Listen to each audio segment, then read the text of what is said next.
Joshua Waller and Luke Hilton of the Joshua and Caleb Report. Shalom. Good to be having us. So first of all, where are you guys coming from now?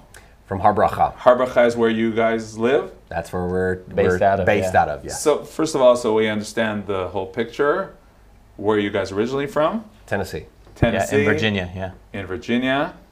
And you're not Jewish? Not Jewish. No. So what brought What in you... the world are we doing here? What in the world are you doing in the Jewish community, Orthodox religious community of Har Bracha? And let's begin, of course, with Hayovel. We on Arutz Sheva have been following, but for those who aren't familiar, Hayovel. Hayovel started in 2004 when my father made his first trip to Israel, and he ended up somehow in Har Bracha in the Shamron, and he saw a need, and the need was to help with the farmers, to help plant vineyards, the prophecy of Jeremiah. And he says, we were farmers in Tennessee, and he said, what are we doing planting tomatoes and cucumbers in Tennessee when the Bible literally says you're supposed to be planting vines in the mountains of Samaria? So we started bringing volunteers, international volunteers, non-Jewish volunteers to Israel to serve in the farms of Israel. Since that time, we've seen over a 700% increase in the farming communities in Samaria, Judea area. Unbelievable. Thousands of vineyards are now covering the mountains, just like the prophet said. And literally, our volunteers have been a huge part of that amazing restoration that's happening there. Now, why is it important that you do this? Because the Jews have to, develop their own country. What's the idea? Well, I think even especially right now, at the recent war with Gaza, we see most of the world is so against Israel's right to even exist. Even anti-Semitism all over the world is rising. Recent war with Gaza, just so many people just don't believe that the Jewish nation should thrive and flourish and prosper. So we believe that, especially for Christians, because we're a Christian organization and most of our volunteers are Christians, Christians have a mandate or even a responsibility to come and help the Jewish people and help the nation of Israel with one goal, just to build up the land, support the people that are here, and to help the nation of Israel thrive and know that millions of people all over the world are standing with Israel. How were the reactions in the beginning? I would believe there was deterrence. Very much so. So to speak. Yeah, for sure. For most part, people were very leery that we were coming for good reason, that we were coming with an agenda. With the agenda to evangelize. Well, it was very clear from the very beginning that was not our purpose, but we still needed to be checked and tried to make sure that was not our intent. And over 17 years now, that's not been our mission. Our mission is solely to teach the nation nations will come, and they'll be trained on how to serve. I understand that the participants of Hayovel have to sign on an official document which says what? That they're not here to proselytize. And they do. They sign. Hundreds of volunteers. Outside of a COVID situation, we have 400 or 500 volunteers every year that come, they sign the agreement, and they're here for one purpose, to see the restoration of the land of Israel. Zionists to the core. As they're here, they're getting lessons from rabbis, from locals, Israelis from throughout Judea and Samaria, learning more. And I'm telling you, they're not getting that lessons anywhere in the world except for here, where they're understanding the truth. That's the only way to get it. Go to the location. It always bothers me when people come to talk about Judea and Samaria without ever going. Wow. It's one of the problems that we have in the world. There's just one last question about the issue of agenda. Do you feel that many organizations, pro-Israel Christian organizations, do come with an agenda? Yeah, I think sure. Sadly many do. There are a lot of amazing pro-Israel organizations that don't missionize in Israel, and but there are some that do, and that's something that a long time ago we decided Hayovel, our organization, would take a very strong stance, 100% against any and all missionary activity in Israel, and that's why we have had more than 3,000 volunteers over the last 12 years sign an agreement. They come here, their only mission and goal is to build up the land of Israel and to support the people here. And after they support the people, they become emissaries. They become even ambassadors Absolutely. of the truth. We have people going back to over 30 nations now that are representing Israel in the way that they need to be representing. They're not representing Israel from a CNN interview they saw that totally blasted Israel. They're representing Israel from what they actually saw, which is the most powerful. Wow. Which we have people in America, for instance, the New York Times is very threatened by that. They say that Hayovel is what was the effectively quote? Obstructing the creation of a Palestinian state. And that worries them dramatically. But what they're worried about most of all is that people are going to be trained in what's literally happening, and it's going to blow the big bluff in the media that's going on, that's stating the exact opposite of the truth. And then you guys understood. that as you bring the visitors to Israel and you yourself see the truth, there's many technological ways to spread this truth out there, and that's what we're talking about today, the Joshua and Caleb Report. Yeah, so we started the Joshua and Caleb Report a number of years ago, and last year we launched a YouTube channel.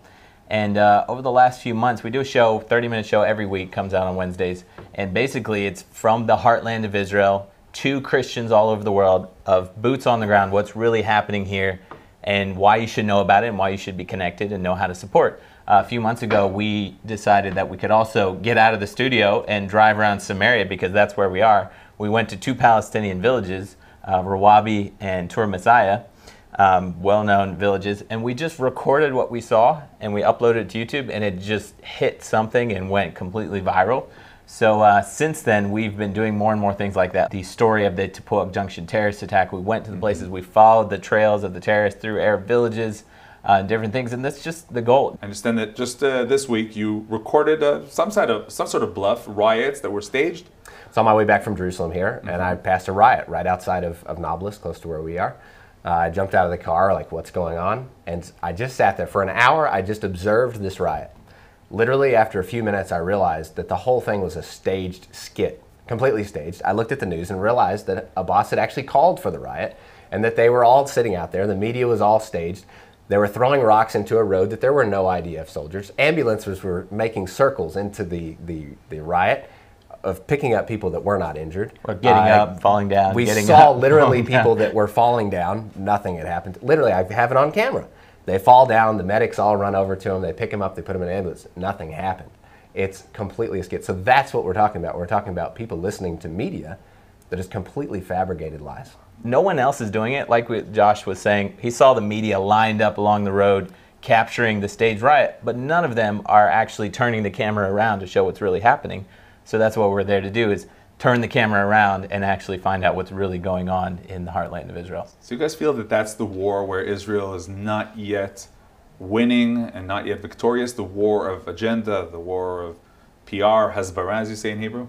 I don't want to say that Israel's not doing a good job with that. I think Israel is. I think the bigger fight is fighting against the anti-Israel sentiment that is so heavy throughout the world. I think no matter what Israel does, if Israel goes in and takes out terrorists in Gaza when there's a war going on, or beforehand, they're going to be attacked either way by the social media. Maybe it's a lost war. So maybe it's a lost war and it's not worth it. I think it's an age-old war that's gone on against the Jewish people, and that's what we're here to fight. We're here to fight against anti-Semitism. That's why you could use social media. Maybe it's a lost war on mainstream media and even on channels around the world, but you have social media, you can reach the public. It goes back to education every time, I think. I think the more people understand that and are trained, and we have to fight this. It is literally a war. It's not the war in Gaza, but maybe it stems back to, if people were understood better, anti-Semitism, Jew hatred, literally, that's so prevalent around the world, that's the battle. And if we can fight that on the international level, that's what we're geared to do. Literally, when I was a young man, I thought about, I should join the IDF. Well, I'm not Israeli. Well, that wasn't an option. I said, okay, so what we do? We actually asked,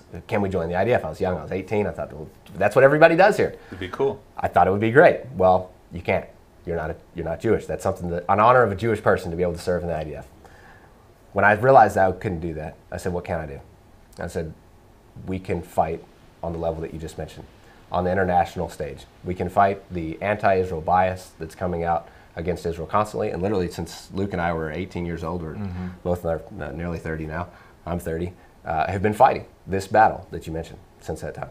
Wow. And I think the thing is, just to add to, is there are millions of Christians all over the world and just people that support Israel, but so much of them are deluged with the mainstream media that they don't know what's actually going on. So we need, things like Arutz Sheva and the Joshua and Caleb Report. We need the people that are here to be getting these stories out on social media and online, so that people if they just know how to connect, they can actually know what's going on, so that when they're in their workplace and this topic of Israel comes up, they can say, wait a second, I know somebody that's there, and that's not what's really happening. This is the real people that live here. These are the real stories that are happening in Israel.